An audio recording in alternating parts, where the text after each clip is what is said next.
Hey you witches, how you doing today? It's Taya and Luna, and today we are finishing up the 77 questions witchy tag with the last 17 questions in the bunch. If you haven't caught them all, I will link them in the all the previous 3 videos in the description below. So feel free to go check those out first. And yeah, let's just jump in and finish it off in this sort of final installment and part of our sort of get to know me November. So question number 61 is, do you believe in ghosts or spirits? Yeah, absolutely. I absolutely believe in spirits, and I think that ghosts are like spirits in a sense, right? I don't know that they're necessarily different things, but yeah, I absolutely do believe in ghosts and spirits. Number 62, would you ever teach the craft? Yeah, absolutely. I do teach the craft. I teach through the Edmonton Traditional Witchcrafters Guild. You can always find a link to the video about that and the actual guild website itself below. My upcoming classes right now are next week, from the day that I post this video. We are doing one on witchcraft records about like what sort of records should you be keeping and how do you keep those records? And I know we all go like Book of Shadows, but then it's like so like overwhelming. And how do we, so we'll take a look at the history of grimoires. We'll take a look at how, like what kind of records you want to keep, why you want to keep them. We'll send you some templates. We'll get you all set up to sort of start actually record keeping on your witchcraft path. And then 3 weeks after that, we have one on adapting folklore. So how do you take a piece of folklore and actually pull usable stuff out of it to make a witchcraft practice? And how do you maybe take an old charm for blessing the cows? Like, how is that relevant today? Well, we'll tell you how it's relevant today and how you can use it and adapt things like that into your witchcraft practice. So if you're interested in working with folklore, that might be a good one for you too. So yeah, I do teach witchcraft. Number 63, what if any legal herb do you use for moods? Well, I use the mood stabilizer. I am medicated. So that is technically a legal mood substance. I am medicated for ADHD and I am medicated for anxiety. But I think that's not what they mean. I think they mean, I'm thinking they mean more like relaxing and getting into trance states and stuff. So for me, yeah, I've used mugwort before. I've had good results with it. It sort of, as it was explained to me, it sort of helps loosen your hold on consensus reality. So yeah, I've done that. I've definitely consumed mugwort in that vein. 64, what is the most recent spell or ritual you've done? Slight detail, please. So it was Samhain. We just are past Samhain. And there was also a dedication ritual in there, not mine, but somebody else's. So yeah, that Samhain ritual was really powerful. We had somebody dedicating into our study group. We're not really a coven yet, we're a study group, but somebody doing their dedication to their first year in a day of study. And we also did just a beautiful Samhain ritual where it was really about connecting with your ancestors, right? Naming your lineage. We also lit like a jack-o'-lantern. Everybody had a little jack-o'-lantern that they carved, and we invited the spirits of our ancestors to come and inhabit them and keep watch over us for the duration of our ritual. Then everybody sort of stated their ancestry however they wanted it. So some of, like I did, I'm the daughter of the daughter of the daughter of the daughter of, as far back as I could go on my matrilineal side. Some people just stated their parents and their grandparents. Other people went like way back. Like, yeah, everybody just kind of did it how they wanted. And then what else did we do? Oh, we did some scrying. And then we had a silent, like a dumb supper. So we did our hoozle. The scrying and the hoozle were done in silence. So yeah, it was a really, I found it was a very profound ritual. I got a lot out of it. And yeah, it was a good time. I like working with others in ritual. I find it's a very rewarding experience. Number 65, do you have a happy place you go to during meditation? Oh, sort of.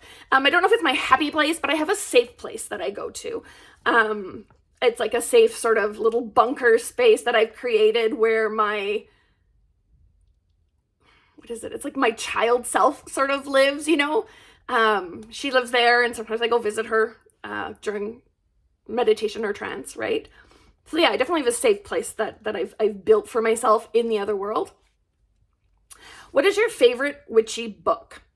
Okay, I'm going nonfiction here, like learning witchcraft type book. I have a few.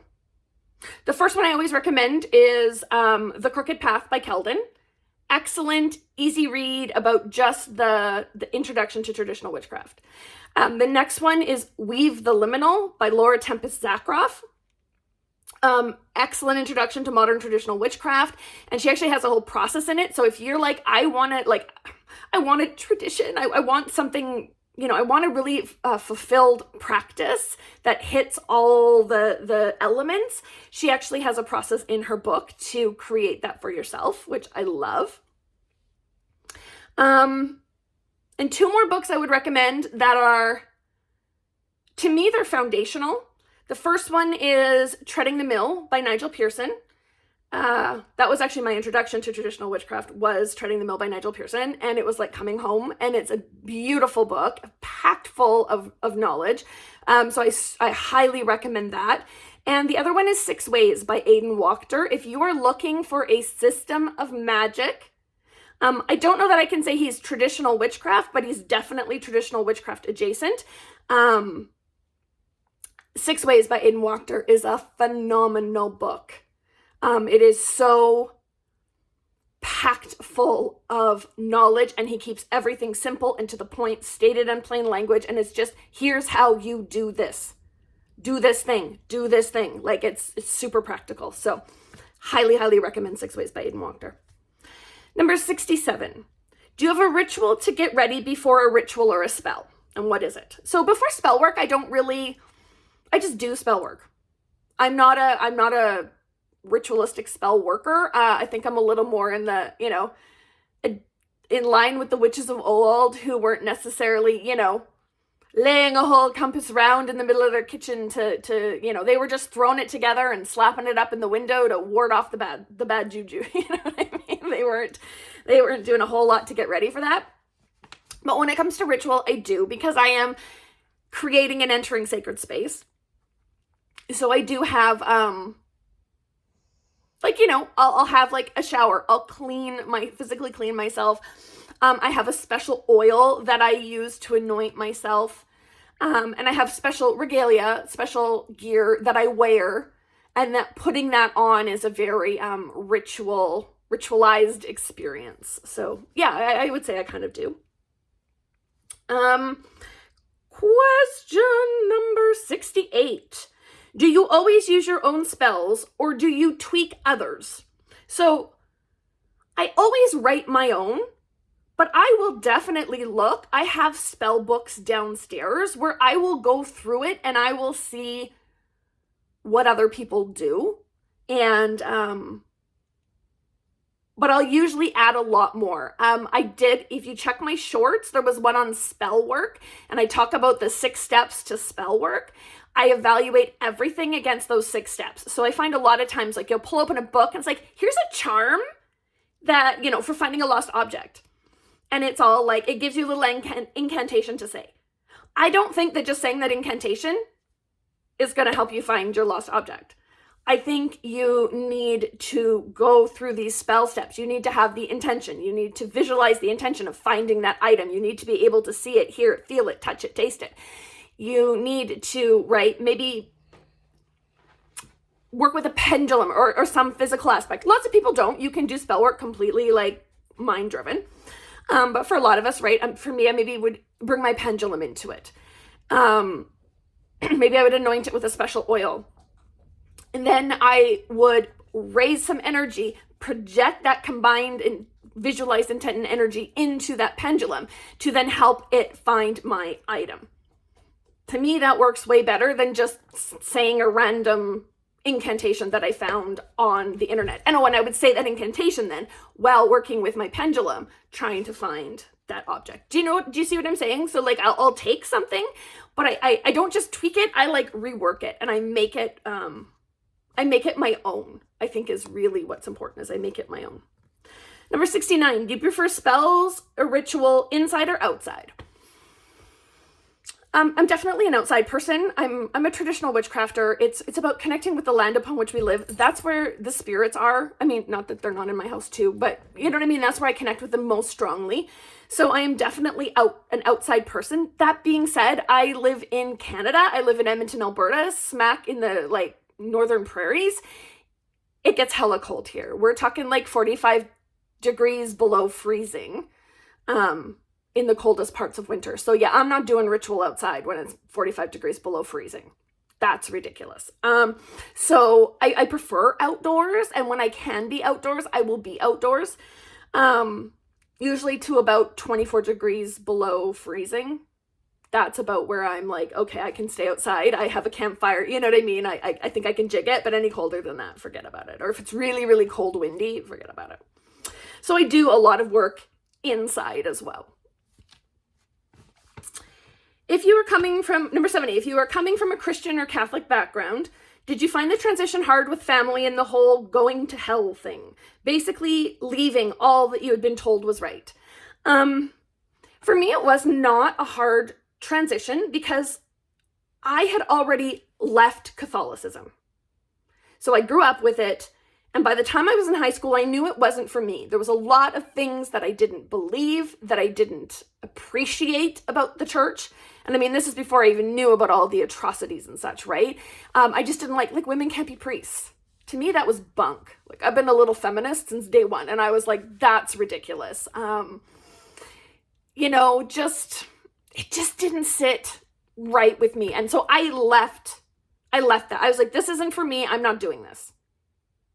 Then it was a couple of years, maybe even 3 or 4, I'm not really sure. Because I don't have a definite date when I left Catholicism, right? Then I later on heard about and then discovered witchcraft. And I went, oh, this is cool. So the whole going to hell thing, I didn't believe in hell. I was like, I don't believe that there's a good place and a bad place. And if you follow the rules, you get into the good place. Like, to me, that was just always like, are you kidding me? I don't know. That just never sat well with me. And the whole, like, transitioning with my family. I mean, I was 19. I lived on my own when I came to the craft. So I just didn't inform my family. I don't think it's a big, I need to come out and, like, tell everybody this. I just did my witchy thing. And then it wasn't until I was probably in my 40s that I officially confirmed it with my mother. And I was like, so you know how I've been doing that witchcraft thing since I was like 19? And I mean, we'd never really talked about it, but she was like, yeah. And I'm like, okay, well, blah, blah, blah. I'm starting a guild. I'm doing all these things. And she was like, oh, that's really cool. So I just lived my best life and let everybody else figure it out. Number 71, what are your totem animals? Okay, I don't really do totem animals. I feel that's a little bit appropriative of Indigenous spirituality, but I do work with spirit allies. I do work with animal spirit allies. Entertainingly, I did a whole thing to find my spirit ally. And everybody's like, oh, mine's is a cheetah, and mine's is like a bear, and mine's is like a, all these really cool things. Mine was a rhinoceros. But when I looked up what rhinoceros meant at that time, I'm like, oh my God, this is exactly the spirit animal I need. So for the longest time, mine was a rhinoceros. I don't really work with rhinoceros that much more anymore, but I just love that story that like everybody has like, mine's is a cat and mine's is a rhinoceros, like the most unexotic animal ever. And more recently now, I've been working with owl. That was something that came across to me very clearly, was that owl was something, it was an animal I needed to work with. So I've been working on that. Number 72, what are some things you reuse after spells or ritual work? Well, anything that's not consumable.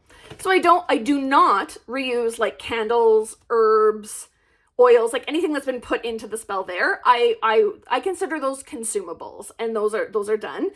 But if I used stones, I will like cleanse and reuse those. I'm trying to think what else, like any containers or whatever. Yeah, absolutely. I would reuse those for sure, right? Anything that can be cleaned, cleansed, and reused, I would reuse. But anything that's like a consumable, no. Even if I've only burnt like half a candle, to me that's a consumable, it's gone. Number 73, who helped you most when you started on your path? For me, it was books. There was no person, it was books. And I have to say, I made some really good connections through MSN communities. I started up a little, community page under my witchy name, and I met some friends here in Edmonton, Alberta. We ended up starting like a little moms group. We got together for maybe a year, but it was really nice to know some people in the community. But mostly it was books. Like my actual guides were all books. Number 74, do you know any good witchy phone apps like moon phases? For sure. I have one. It's called Lunar Calendar. Super simple, Lunar Calendar. It's a black background with a teal blue moon. And it is by a guy named, I think it's Russian, Vyacheslav Petrukin. It tells you, it's great, it's got moon phases, all that stuff, but it tells you the planetary hours every day. So if I'm going to do work today, I can just open that app and be like, here's all the planetary hours. When do I want to do that working? Or if I do a working, I can just afterwards open up the app and be like, okay, this is the time I did it at. So what were the planetary hours when I was doing it? I always record that. So that's a good one. And the other one I'd always recommend, I can't recommend one in particular, but is having a good plant identification app. I forage a lot. All of the herbs and stuff I use are all locally foraged. And so I need to be able to identify stuff. And so yeah, having a good app. I use Plant Snap, but just having a good plant identification app is always a good one. Kind of witchy. All right. Question number 75. What is your favorite magical study? For me right now, it's very much about trance and accessing the other world, doing like spirit work, trying to find and pick apart the mysteries of witchcraft. That's very much where I'm at right now in my practice. Some more practical things I would really like to study is astrology/astronomy and alchemy. Those are a couple of more concrete things that I'd like to get into, but right now I'm really working on accessing mysteries and how to sort of identify them and really delve into them.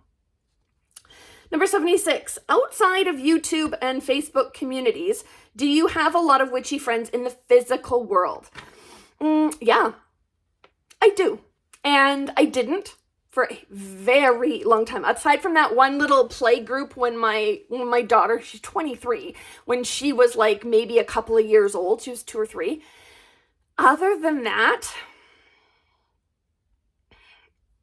I did not. I was very solitary, very whatever, just fine doing my own thing. And then partway through sorry, my foot's falling asleep. I'm just trying to get comfortable. Following through the pandemic, I got kind of lonely and I was like, I'd really like to have some witchy friends. And so I decided to start, I started going to a few, like kind of at the tail end of the pandemic, I started going to a few like local meetups and stuff like that. And was still kind of having a hard time finding my community, my people. And so I started a guild here in my city for traditional witchcrafters, people who are non-Wiccan. And I've had great success with it. And I've actually met some really amazing people. And I probably have a couple that I would really consider friends. Like even if the whole thing fell apart, the whole guild thing fell apart, which not gonna happen. But, I feel like I would still keep in touch with them. They've become good friends. So that's really nice. So I have some. And if you want witchy friends, sometimes you have to build it. You have to be the one to put yourself out there and just say, okay, send it out to the universe. I'm going to do my best to set something up, right? Start a study group, start a coffee club, whatever, right? Who knows what might come of it. And then last question, number 77, do you feel that the deities we work with are a force from one higher power and that all beliefs and religions are from the same one God or place? No. I kind of don't. So my work with see, I don't worship I see deities as spirits. They are just bigger, better known, more well worshipped, more fed into spirits. And then I sort of believe in the power of the universe itself, of consensus reality. It is where like the power comes from. And I kind of see deity as separate from that. So yeah, I don't really have a religious view of deity. So no, I don't think that all the deities we work with are a force from one higher power. A lot of people do, and that's cool. To me, no, they're all different and distinct and separate and have different energies that they bring to the table. And do I believe that all beliefs and religions are from the same one God or place? No, I don't. No, I think that we're all working with different energies and spirits, and yeah, I think to me, that's too simplistic, that it's just all one.